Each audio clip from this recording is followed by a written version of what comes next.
তুমি কোন নীতির কথা বলছো যেখানে মানবতা নেই?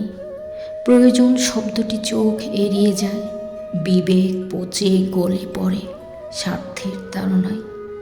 সেখানে দৃষ্টি অন্ধ করে রাখাকে তুমি নীতি বলো?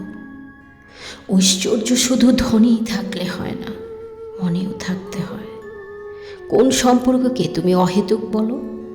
জীবনের ওপারে যদি জীবন থাকে, তবে কেন সাঁকোর মতো বাড়ানো হাত ধরে ভাঙনের ওপারে জীবন বা বাঁচা খুঁজবো না? তুমি আত্মসম্মানের কথা বলো। বাঁচার জন্য যখন দাঁড়ে দাঁড়ে দাস্ত হতে হয়, তখন সম্মান, নীতি শব্দ দুটির মূল্য থাকে না, থাকে শুধু ভাতের মূল্য। আর মূল্য দিয়েই জীবন মানে ভাত কিনতে হয়।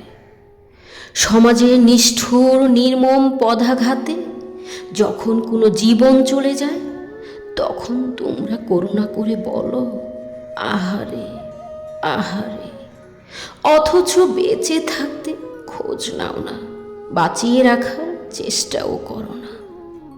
জীবিত সে জীবনের মূল্য নেই তোমাদের কাছে, কিন্তু বেঁচে থাকা প্রত্যেকের অধিকার।